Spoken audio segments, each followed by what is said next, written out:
Martineau. Le préféré du règne animal. Bonjour, les petits lapins. Essayer de prendre des meilleures décisions financières quand la vie est chère. Francis Gosselin. C'est facile de succomber à la tentation. On a une opportunité d'agir différemment. Vous pouvez agir. Vous êtes libres, chers amis. Francis Gosselin qui porte une de ses 350 cravates et une de ses 250 petites vestes à la Parizeau. Donc, Francis, tu veux revenir sur les défis économiques des villes en ces lendemains d'élections? Ben oui, quand même, Richard, c'était une journée importante hier pour le Québec. Malheureusement, trop faible taux de participation, comme si c'était pas important, hein, mais ça te surprend pas, j'espère? Ben, ça me surprend parce que, dans une certaine mesure, ça touche beaucoup et très directement les gens et le portefeuille des gens, et pourtant, on semble s'en dégager complètement. Évidemment, la première chose à laquelle on peut penser, là, c'est la fiscalité municipale, hein, les taxes municipales, la tarification des services, etc., qui est un peu en stricte croissance là, dans pratiquement toutes les villes et villages du Québec, et avec un sentiment un peu de perte de contrôle. Hein. Les villes se sont arrogées là, de rôles et responsabilités qui, historiquement, n'étaient pas vraiment les leurs. Là. On pense notamment à acheter des immeubles, à se lancer dans toutes sortes de programmes un peu alambiqués, la lutte contre le racisme, etc., qui sont pas des mauvaises choses en soi, mais c'est juste que la ville se rajoute à comme 1001 autres organismes qui font à peu près la même chose, puis ce faisant, ben, dépense des millions de dollars, là, je pense à Montréal et Québec là, en particulier. Donc, la fiscalité, évidemment, t'en est une. La deuxième chose, évidemment, Richard, là, parce qu'on parle justement là, de logement, ben, c'est que les villes, c'est probablement l'acteur ou l'un des acteurs les plus importants dans la création ou non de logements pour les citoyens. Et si vous en avez contre le prix du logement, l'itinérance, les défis pour les gens moins nantis, vous avez probablement et surtout une cause là, à tous ces malheurs, ce sont les élus de proximité. Puis ça, il faut dire que depuis 8 ans à Montréal, on a été vraiment aux prises avec un parti là, qui ne voulait rien entendre. Là, j'ai moi-même eu plusieurs fois l'opportunité là, d'essayer de communiquer avec ces gens-là et manifestement là, qui étaient sous l'emprise d'une espèce d'idéologie grandement inspirée d'une espèce de planification urbaine, là, vraiment d'écoles d'urbanisme, là, mais qui sont assez déconnectées de la dimension économique de la chose. Donc, on veut faire le bien et pour faire le bien, mais on fait rien. Donc, ultimement, ça a donné ce que ça donne à Montréal. On voit que les couronnes montréalaises se développent beaucoup plus rapidement que la métropole elle-même, parce que justement, il y a des gouvernements de proximité qui sont un petit peu plus réaliste, pragmatique. Merci, Richard.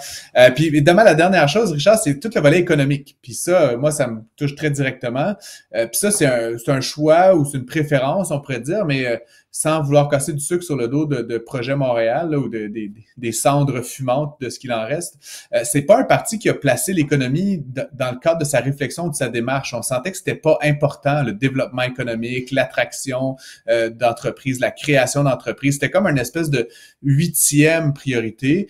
Et puis évidemment, ben ça fait en sorte que c'est une ville qui, à l'image un peu du pays, depuis quelques années, fait vraiment du surplace Montréal. Donc j'ose espérer là, que Montréal, Québec, Gatineau, Sherbrooke, Laval, Longueuil vont replacer la création d'entreprises, la performance des entreprises au cœur de leur réflexion comme maire de proximité. Puis un secteur en particulier qui, pour Montréal, en tout cas, qui est très intéressant, c'est celui du tourisme. Hein. Puis on sait là, que depuis quelques années, là, Montréal fait à peu près n'importe quoi pour nuire à l'attractivité de la ville. C'est une ville qui est sale, où on se sent pas en sécurité, qui est constamment en chantier, mais qui plus est, où il y a des itinérants, où il y a pas vraiment de marque montréalaise. Hein.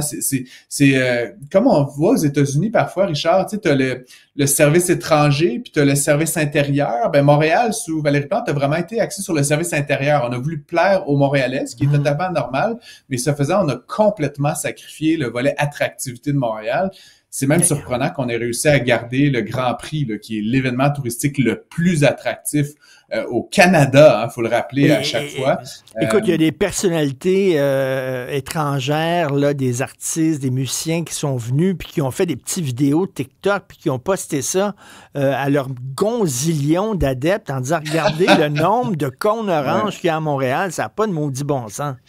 C'est une maladie. Puis ceci dit, je vais quand même dire à la défense de Valérie Plante que Montréal est aussi aux prises avec une espèce de millefeuille d'autorité, là, c'est-à-dire qu'il y a plusieurs décideurs là, qui sont notamment en charge de différents chantiers. C'est tantôt le fédéral, tantôt le provincial, tantôt le municipal, tantôt Bell, tantôt Énergir, tantôt Vidéotron, tantôt tous ces opérateurs qui ont des espèces de droits de passage, de creuser des canalisations. Mais l'enjeu, évidemment, puis je ne dis pas que c'est simple, mais c'est qu'il y a aucune forme de coordination, ce qui fait que la ville est constamment meurtrie là, de ces chantiers. Puis encore une fois, je veux dire, ça a un impact sur notre richesse, là, sur le fait qu'on perçoive ou non des taxes, que nos hôtels soient ou non pleins, puis ça permettrait éventuellement d'atténuer un peu la pression qu'on met sur les propriétaires, sur les locataires. Donc, ultimement, on est tous gagnants quand l'économie va bien. Là. Je dis pas ça juste pour les grands capitalistes et les grands propriétaires fonciers. Je dis ça dans l'intérêt de tous. On a intérêt à ce que l'économie montréalaise, 56% du PIB de la province, aille bien. Puis on a eu à la tête de la métropole quelqu'un qui comprenait peu l'économie et peu l'entrepreneuriat. J'ose espérer que ça va changer. Est-ce qu'on peut aussi arrêter de voir les automobilistes comme étant la plaie, là? Tu sais? On a besoin de se promener en auto, des fois, quand on va faire des gros achats dans le centre-ville. Oui, c'est sûr que ça va être un des sujets de discorde, en tout cas dans les prochains mois. Madame Ferrada a été élue là, en promettant du moins de ralentir la cadence, peut-être même d'arrêter le développement de cette infrastructure-là. Je pense que, encore une fois, moi, tu le sais, je suis un peu un partisan, mais je pense que ça a été fait tout croche. Puis je reviens à mon histoire d'idéologie, là, c'est que il y a eu très peu de consultations, ça a été fait avec une vision de la ville parfaite. Et tu sais, si vous êtes pas content, ben c'est parce que vous ne comprenez pas. Tu sais, pauvre peuple, c'est quasiment un déni de démocratie là qu'on a vécu pendant toutes ces années. Et ultimement, comme tu le dis, moi, bon, je suis en pleine forme, je me balade en vélo et tout ça, mais pour les gens qui ont des jeunes familles, pour les personnes âgées, pour plein d'utilisateurs, comme tu dis, qui doivent aller acheter des meubles ou faire des grosses épiceries, je veux dire, c'est pratiquement problématique là, et discriminatoire pour ces populations-là. Donc, encore une fois, il faut trouver un meilleur équilibre. Tu sais, je suis pas en train de sacrifier nécessairement ce qui a été fait, mais ça a été fait trop rapidement, avec trop peu de consultations, puis avec une arrogance là, que je pense que, en fait, j'espère qu'on ne retrouvera pas sous cette nouvelle mairie. À Québec, autre son de cloche, c'est le tramway qui est pas mal le sujet là qui fâche, mais en même temps, tu sais, je vous dis, si ça fâche tant que ça, il y a quand même 50% des gens qui ont voté pour Bruno Marchand, plus de 50%. Donc, c'est quasiment d'une certaine façon un référendum sur ce projet-là.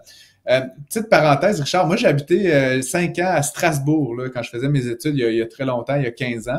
Puis ils ont fait un tramway dans la ville, puis le monde, il déchirait leurs chemises, là, ils étaient contre ça. Là, c'était quasiment des affrontements violents. Et ça a été fait malgré tout par la mairesse de l'époque, Catherine Trautmann, là, qui est devenue une députée européenne par la suite. Et ce qui est très intéressant, c'est que moi, je suis arrivé là 5 ans après la fin du tramway. Et sérieusement, les gens ne s'imaginaient pas la ville autrement. Fait qu'il y a comme un drôle d'affaire avec ces transports-là, surtout le tramway, où ce que avant et pendant, tout le monde haït ça, puis après, c'est comme une évidence. Tu sais, puis c'est difficile à faire passer. Fait que là, Bruno Marchand a 4 ans pour avancer le projet. Je lui souhaite que ça bouge un petit peu.